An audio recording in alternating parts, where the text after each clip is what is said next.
Hello, all kind and adequate people. I would like to share a very interesting hypothesis, which may give us an understanding of why cancer develops and give us the opportunity to prevent that development and successfully treat them. The fact is that cancerous tumors, as you may know, produce a large amount of lactate, which is sometimes called lactic acid. And large amounts of lactate have long left scientists puzzled as to why a cancerous tumor does this. And it turns out, according to this hypothesis, a cancerous tumor produces lactate as the ultimate goal of its existence, and at the same time lactate is also a necessary means for the survival of the cancerous tumor. And by using this, we can influence the means of tumor life support and reduce the production of lactate, and accordingly, thus prevent the development of cancer, or maybe even help people to be cured. Well, for those who are not interested in listening to the following logical conclusions and proofs of this hypothesis, I recommend to use the time code and go straight to the direct protocol, which can be considered as a prevention of cancer development. And for all those who are still interested in their health, who want to understand why and what to do, I recommend listening to the whole thing. So, first of all, let us understand with you what lactate is and how lactate in our cells differs from lactic acid, which is found in acidic milk products. In fact, it is pretty much the same thing. Lactic acid or lactate, what is the difference? Lactic acid has a complete structure with a hydrogen atom attached, and lactate is a negatively charged ion. You know from chemistry that there are positively charged and negatively charged ions that are part of the same molecule. A molecule is the smallest indivisible part of the substance. If we take glucose, for example, we can break it down to a molecule, but the glucose molecule itself cannot be broken down further because it will no longer be glucose, but something else.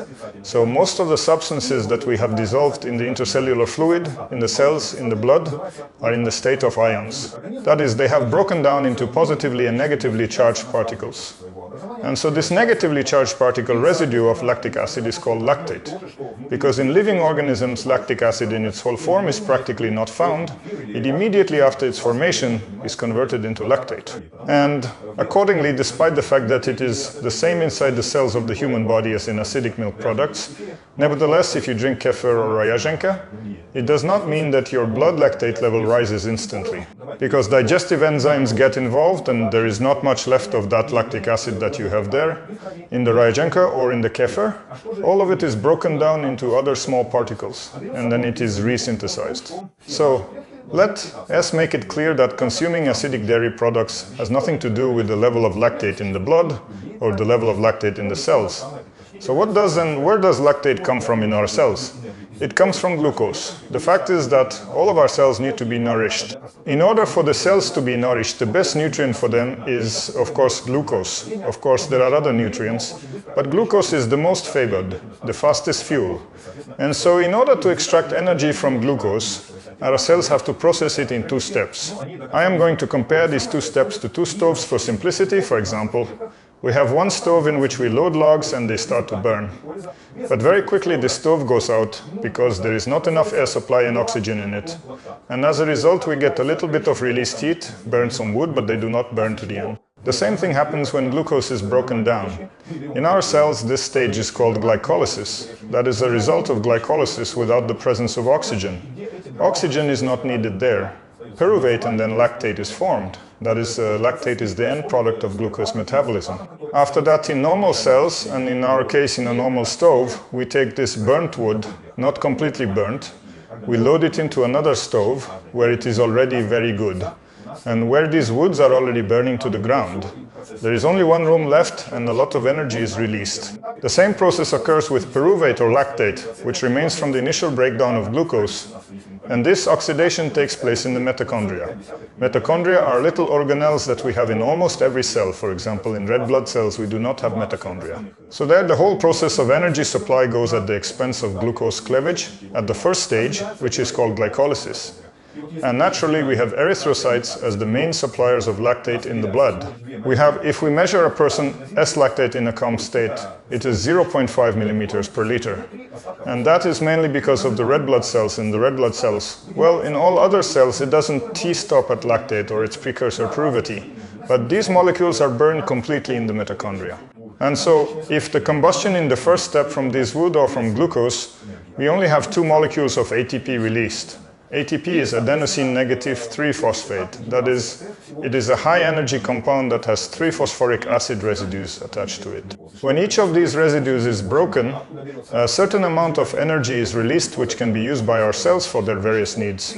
For the synthesis of new proteins, for the construction of some cellular structures, for muscle contraction, for nerve conduction and so on. Without ATP energy, we would immediately die within a second. And accordingly, the first stage of ATP generation is only 2 ATP molecules when igniting 1 glucose molecule, which of course is very, very little. Where does the energy come from when igniting glucose? The fact is that glucose is also a high energy substance.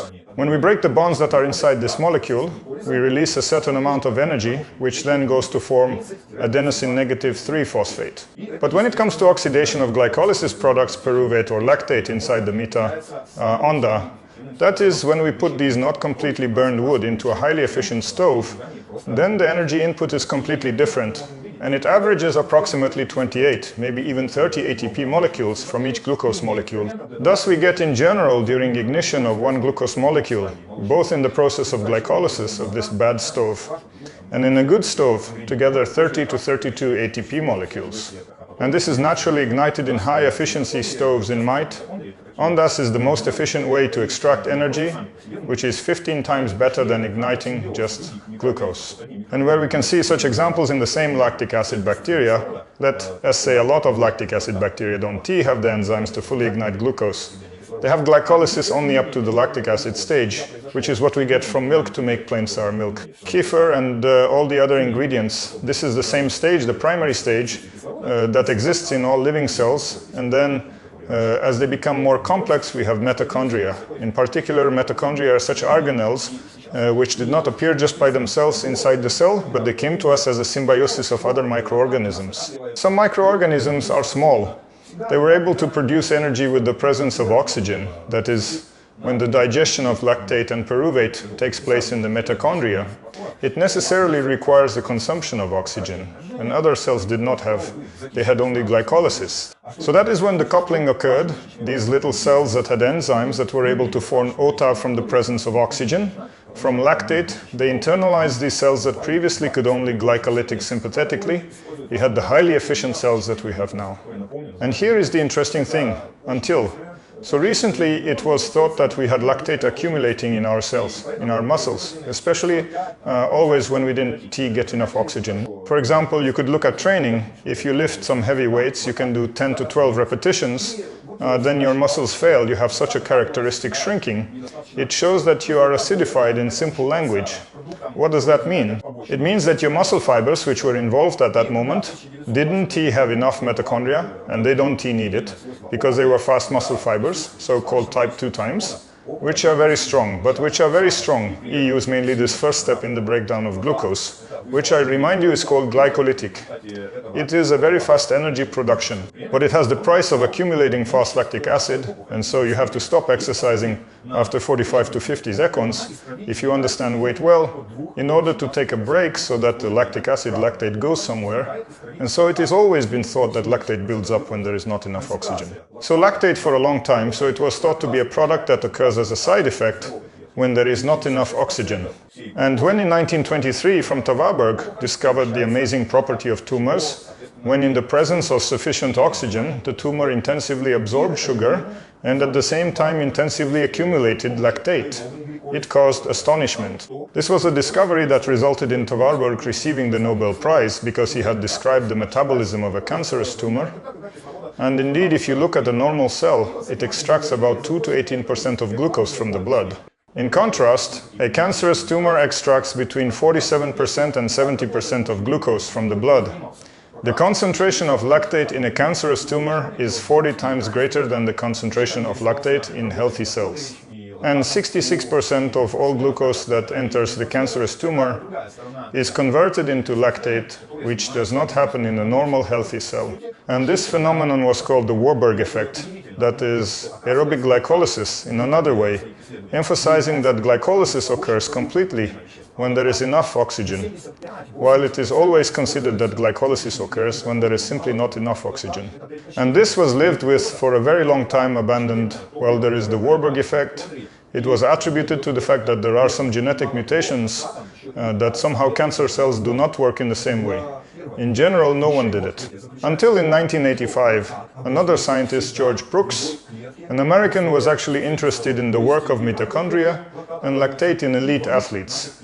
As elite athletes, this is the other side of the coin, elite athletes who are engaged in sports. Endurance, they are essentially machines for mitochondria. And so amazingly, he discovered that it turns out lactate, as a result of his research, is not some sort of metabolic byproduct, but lactate is 75 to 80% utilized by muscle cells as fuel.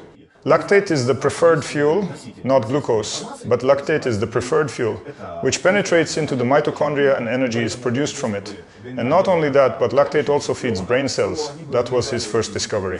His discovery is that lactate is always formed in any cell in the presence of oxygen, i.e. lactate is formed in a cancer cell, and in our normal cells, it is naturally utilized very quickly, but nevertheless lactate in normal cells is able to perform hormonal function, i.e. to combine with some molecules inside the cell and cause certain effects.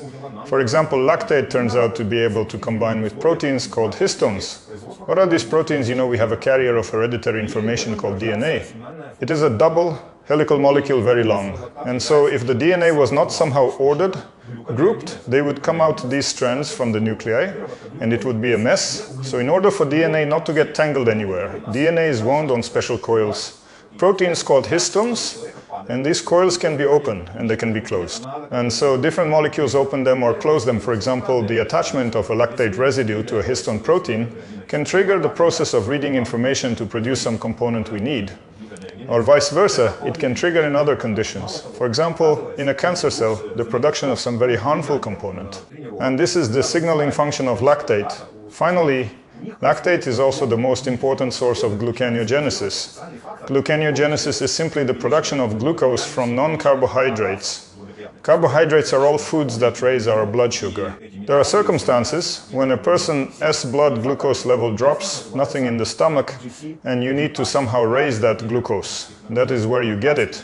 And lactate is used for that. Glycerol is used for that, and some amino acids are used for that. But lactate is the most important producer in gluconeogenesis. It is positive lactate traits. Not only that, it turns out the same Brooks noticed that under the influence of training, when the amount of lactate increases in athletes, favorable changes occur in them. Firstly, a special factor starts to be synthesized, which increases the mitochondrial network, doubles in favorable conditions the number of mitochondria. Their length and these mitochondria are connected in a kind of network, and this factor who is interested is called PGC1 alpha. Also during exercise, lactate stimulates the production of MK. IV talked about it before. AMPK is monosine monophosphate activated protein kinase. It is a key regulator of metabolism in the cell. The most important thing it does is to stimulate autophagy, which is the process of cleansing the cell from various accumulated metabolites, from structural bad proteins, from the remains of some viruses or bacteria. There is a self-cleansing of the cell. If it did not happen, the cell would be clogged, which often happens in aging, and the suppression of autophagy then leads to a violation in DNA, to the emergence of various mutations in the cell, and can even lead to oncogenesis. How is the increase of AMPK in US a positive factor? Not only that, the increased production of MHC reduces the activity of the complex mTOR -1, and this is already in the body of an adult or older person. Have favorable changes, that is, when the mTOR -1 complex is inhibited, most living organisms live longer. At least all scientific studies on mammals show a 15 to 20% improvement, an increase in life expectancy. There are also special drugs that reduce the activity of mTOR -1, but they do not act selectively, and it is not physiological. I mean, rapamycin and its analogs, and there is all sorts of research going on there. But at least we can do without rapamycin if we can increase the level of lactate by training, which will then cause an increase in the level of mTOR -1. So that is a positive thing as well. And in addition, the increase of lactate in a healthy cell causes an increase in the production of BDNF, which is brain-derived neurotrophic factor.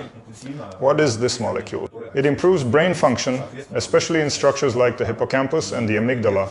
So they are responsible for various subcortical phenomena. It is learning, memory, or emotional reactions. And the higher the level of this BDNF, the less different neurodegenerative diseases, such as Alzheimer's or Parkinson. as occur in people, that is not a bad thing either, wouldn't you agree? But on the other hand, in a cancer cell that has a high amount of lactate, a completely different change is observed. The cancer cell tries to increase its utilization of lactate. In order to do that, as we already know, it intensively grabs glucose. It intensively works those enzymes that provide glycolysis, and accordingly, the amount of lactate increases. And cancer cells, look how sneaky they are. If the amount of lactate increases very quickly, then the cancer cell would die, it would just become oxidized. And that is it. What does it do? It develops special transporters, i.e. pores, through which the lactate goes out into the surrounding cells, gets into the surrounding cells, spreads through the bloodstream and so on. And these pores through which lactate penetrates are called monocarboxylate transporters. And the most important of them are MCT-1 and MCT-4. I'll talk about them later. And in addition to all of this, as a result of the increase in lactate, the cancer cell begins to intensively produce factors that promote its proliferation. First, there is a factor called hypoxia, induced hypoxia factor. In English, it is HIF-1. This factor promotes vascular sprouting. Under normal circumstances, this is a good thing. When we train, we have a better capillary network under the influence of hypoxia, under the influence of being in the mountains, under intense training when lactic acid increases a little bit. But when we have lactate acting on a cell for a long time, the production of hypoxia-inducible factor leads to the fact that this cancer cell tumor gets a well-developed capillary network through which glucose flows to it and lactate flows away. So that is pretty bad.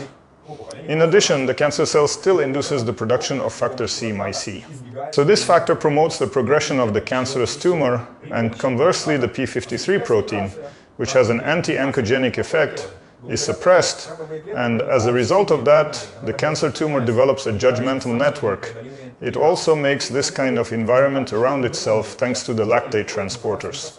This environment has a lot of protons, it is very acidic, and when the immune systems go there to destroy the cancerous tumor, the lactate also penetrates into these cells. And that causes the immune cells to stop seeing the tumor. They just shut down. So the tumor uses the lactate to escape immune control. But that is not all. Lactate helps the cancer cells migrate. Migration is a bad thing. Thanks to it, cancer cells penetrate into neighboring organs. It kind of spreads, penetrating through the most insurmountable barriers. And on top of that, there are also distant areas of the tumor that arise, which are called metastases. And these distant parts of the tumor capturing glucose feel very well. That is, they actually exist autonomously. And when the tumor reaches a significant size, it is a glucose trap. This is the basis of PET-CT diagnostics. When labeled 18-deoxy-intra, glucose is used to suck where it accumulates. Then, when PET-CT is performed, the foci of the greatest glucose uptake are seen. These are exactly the foci where tumors are concentrated. And as a result of these transformations, the cancerous tumor thrives, grows, multiplies, and it needs glucose. And there comes a moment when the sick person does not have enough strength to eat, but still needs glucose. And the processes of gluconeogenesis start. And where to take nutrients when there is no fat left? In the muscles. And that is why cancerous tumors contribute to the intensive disintegration of muscles, so that isoamino acids, which in the muscles are in the course of synthesis of any further glucose, then they dis-glucose feed and so on. Well, and of course, in case of intensively growing cancerous tumors, when we already have compensating systemic organisms which should cope with the violation of the acid composition of the blood, but they do not cope and the amount of lactate in the blood increases. And this can be such a bad prognostic sign. And so knowing these features, we see this picture. The cancer cell of increasing lactate, all of the unfavorable factors that the healthy cell listed as a result of increasing lactate get the opposite benefits. So what is it? Where is the truth? And the truth is that during physical activity, where there is strength training, when the lactate rises very briefly, or prolonged cardio exercise. When the lactate, although not so much rises, but for a longer period of time, all the same, this time is very short. After you stop exercising, your mitochondria take up and process all the lactate without any problems, without any residue, and energy is released, and the level of lactate in your muscles and in other organs goes down very quickly. In contrast, a tumor constantly produces lactate, which is 40 times more than in a healthy cell. And this 40-fold concentration of lactate is exactly what leads to the bad changes that develop in the cancerous tumor. And as you can guess, it is a 24/7 continuous, unstoppable process. That is the difference. In physical activity, we have clearance. This is a word that means clearance from lactate in English. And with cancer, there is no such clearance. The body cannot cope. That is the reason. And thus, it becomes clear to us that if we want to fight with the increase of lactate, we need to establish clearance, not to allow in any way that lactate increases in cells. And how is it that suddenly cells that had normal mitochondria, in which the level of lactate did not increase, suddenly began to show these properties of cancer cells? The whole thing is that our mitochondria are very vulnerable as separate microorganisms that once came to us. They have their own set of DNA, i.e. carriers of hereditary information. And here they have only 37 genes in mitochondria, and only 13 of these genes encode structural proteins or enzymes that participate in the work of mitochondria, and 24 genes are spare. But this is very little. Such a minimal number of genes in conditions when the mitochondrion works very intensively every second, a huge number of free radicals are formed there, i.e. these are highly active molecules that can damage the structure of the mitochondrion, the structure of the cell, and so on. All of this leads to the fact that then sooner or later the DNA, which is contained in the mitochondria and the neighboring nucleus, begins to be damaged. The destruction of mitochondrial DNA leads to severe consequences. The mitochondria no longer work as they should. They can T-utilize lactate so that it doesn't T-increase inside the cell. And we have to admit, this is primarily due to the age of the person. Whether we want to or not, the damage in our cells accumulates, the damage in the mitochondria accumulates, and age is a factor independent of anything that harms the mitochondria. And even a decrease in the number and deterioration of the structure of the mitochondria is one of the main signs of aging. But we humans also often do additional damage to the mitochondria ourselves. Firstly, by doing nothing, by sitting on the couch, by not doing any physical activity. There have been studies, I even made a video, that people who lead a sedentary lifestyle have such poor mitochondrial function that they should be considered sick, while people who exercise should be considered healthy. A sedentary lifestyle of sedentary behavior leads to the fact that people often get more energy from food than they expend. And this has the potential to feed the mitochondria with quite a lot of substances that they need to process. When faced with such a huge amount of substances, the mitochondria become overcrowded and simply break down their structure. Now we are more or less clear about the difference between a healthy cell and a cancer cell, and we understand the task. We need to work on the health of the mitochondria. So how can this be done? Here we have to resort to 3 different methods. The first method is physical exercise, the second method is proper nutrition, and on the third or even third place are biologically active substances. Let us begin, of course, with exercise. What should the loads be? Those loads that train the mitochondria, that is the loads that ensure the involvement of those muscle fibers where the most mitochondria are. And where do we have the most mitochondria slow muscle fibers? That is why you need cardio exercise or aerobic exercise. It can be brisk walking, slow running, bicycling, swimming, rowing, skiing, elliptical. Any low-intensity exertion that raises your heart rate and makes your breathing slightly labored. But not in a way that you are thinking, I wish this would all be over, but literally comfortable breathing difficulty when you can walk very fast uphill, or run for as long as you want, but you can talk with difficulty, but you can still talk. That is the level of prolonged exercise that is necessary to improve the mitochondrial structure for the mitochondria to increase in size and volume and form a more developed network. And that is the basic exercise. As you improve your performance, approximately for an average person, it comes after 6 months. You already start to feel the strength. You can walk much faster or run much faster with the same breathing. Then naturally, if there are no medical contraindications, you can start interval training, which is necessary.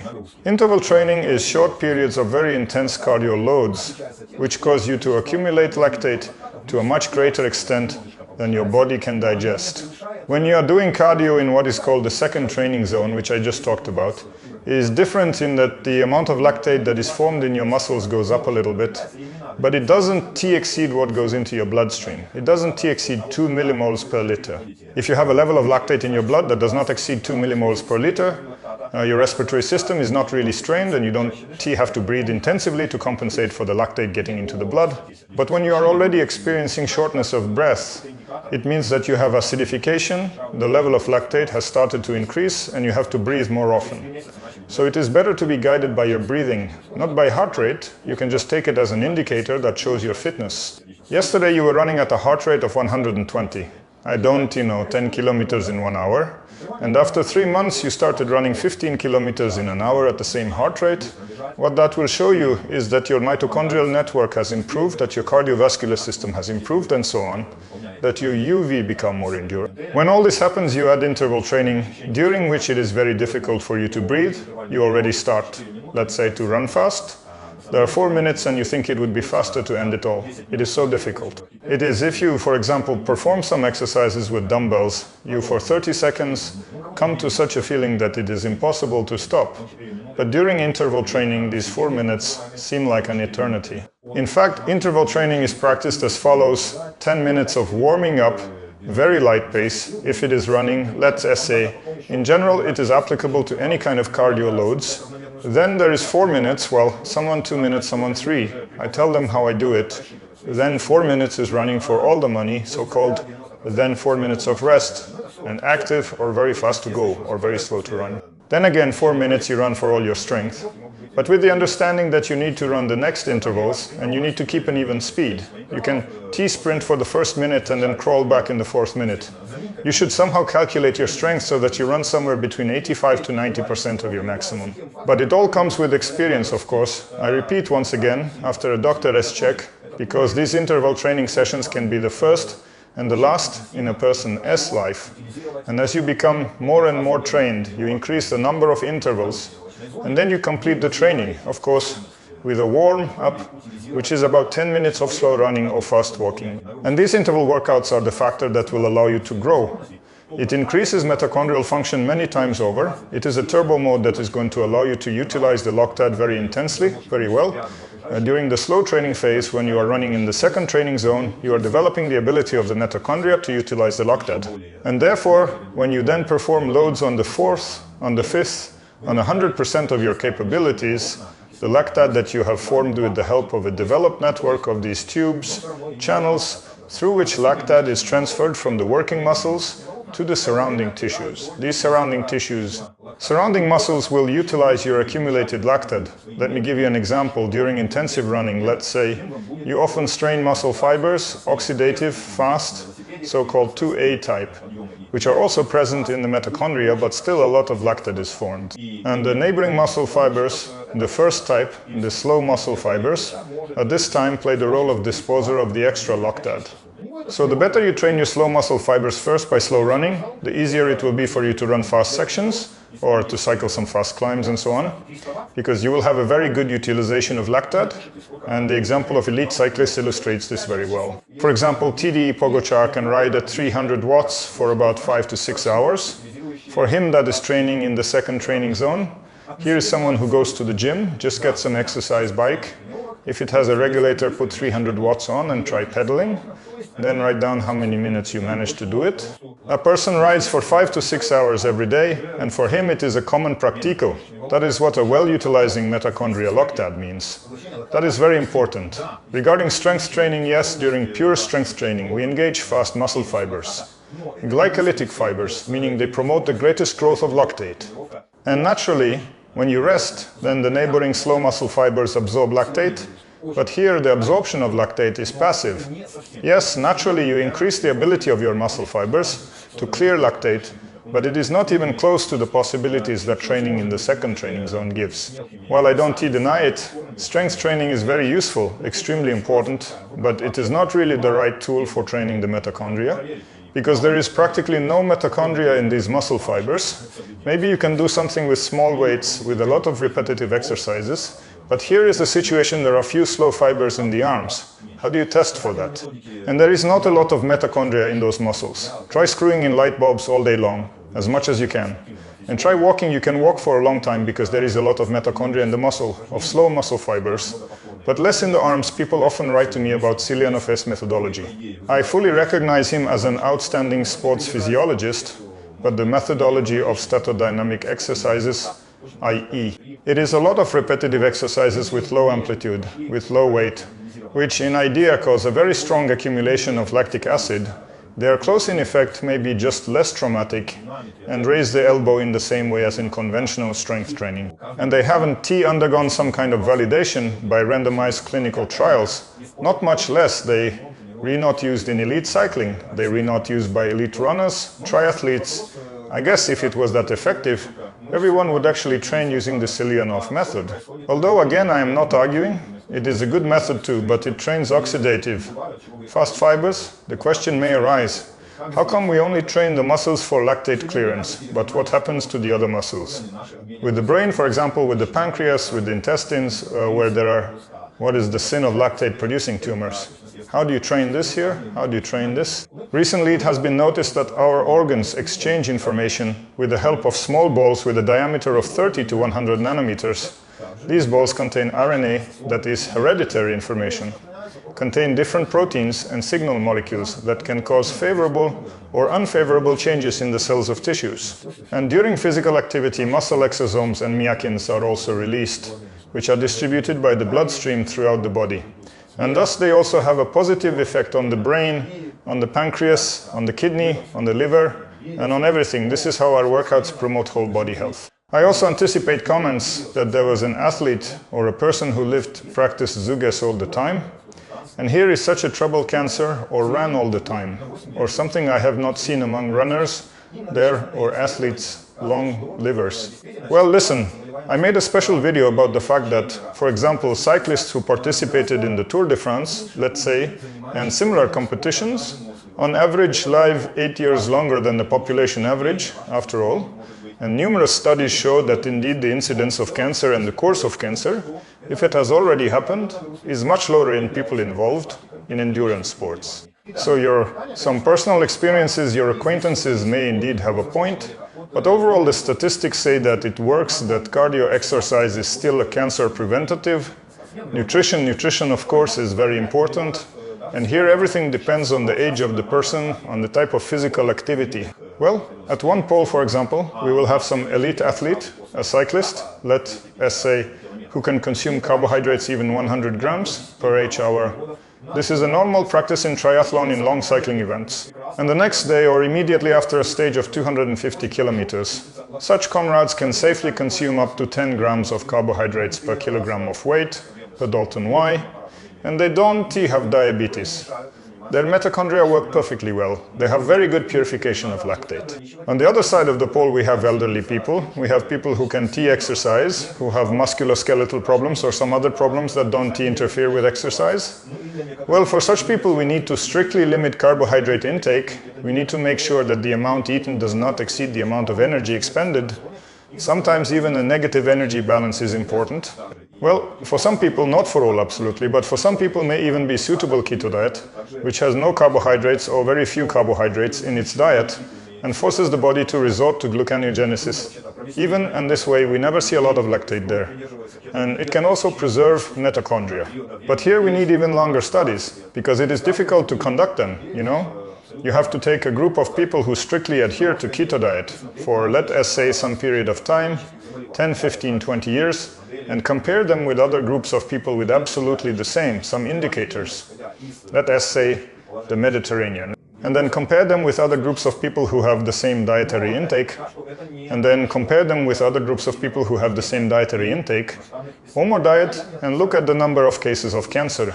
Yes, I know there are models where they use keto diets to treat cancer, just on the assumption that glucose is the source of lactate. But again, so far it hasn't found any such strong validation in large-scale studies. Although I don't deny it might be a good strategy for someone. Well, in between these two poles stands, of course, the Mediterranean diet. You don't have to live in the Mediterranean, because the basis of the Mediterranean diet is vegetables, green leafy vegetables. It is whole grain cereals, it is legumes, it is seafood, fish, it is a small amount of meat, it is nuts, it is olive oil. It is a small amount of dairy products, quite allowable things that are available to people in the middle zone. And let us touch on supplements. Let us touch on supplements.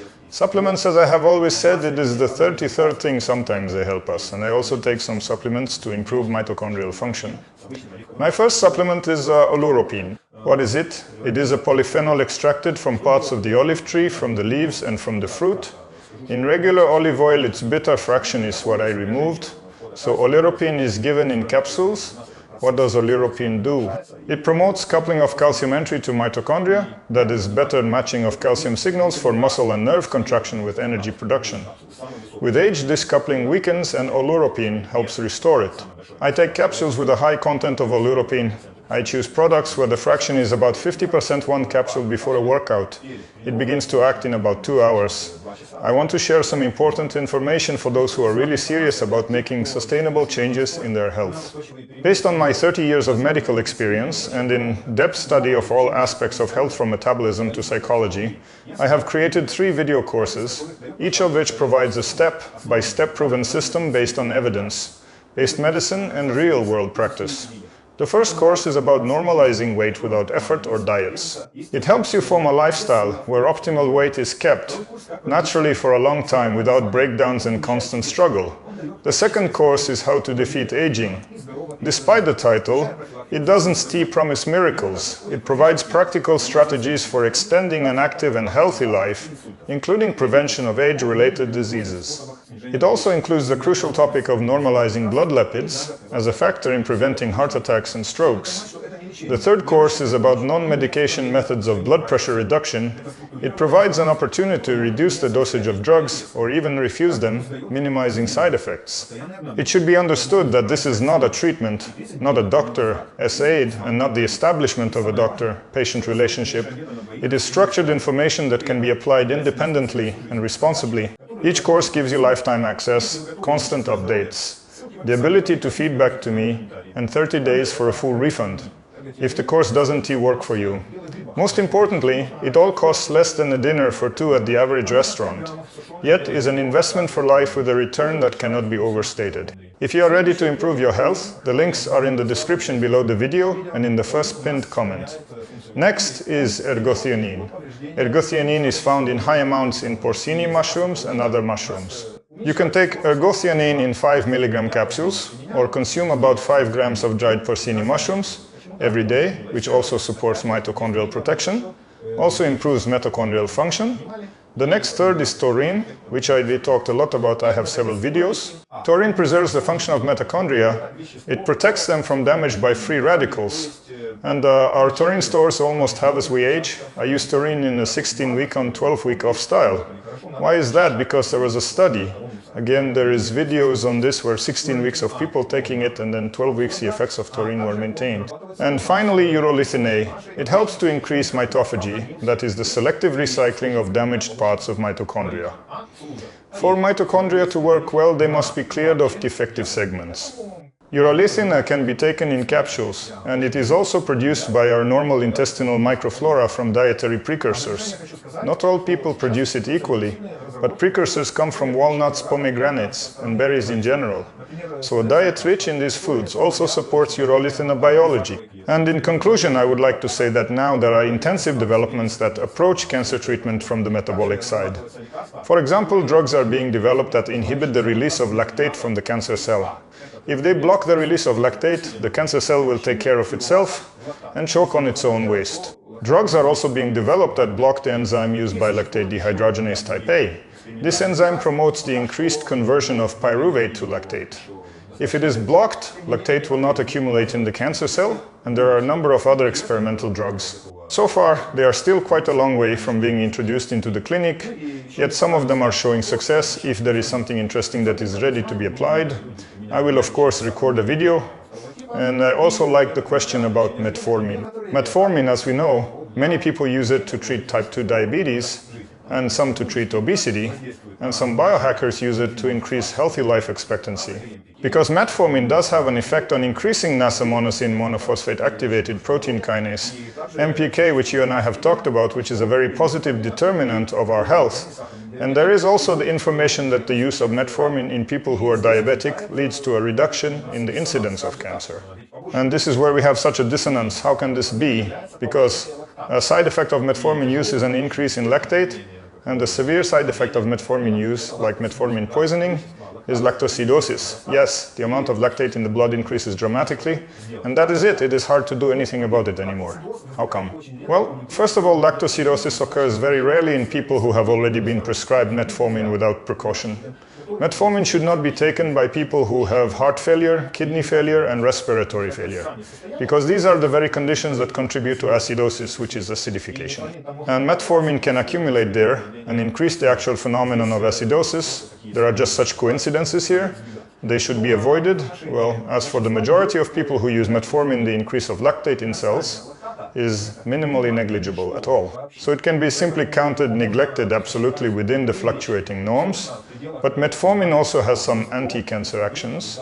That is, it inhibits the transformation of normal cells into tumor cells by other mechanisms. And obviously, these other mechanisms outweigh the slight increase in cellular lactate that metformin can cause. So that is the kind of answer about its use. I don't recommend metformin for people without diabetes, without weight gain.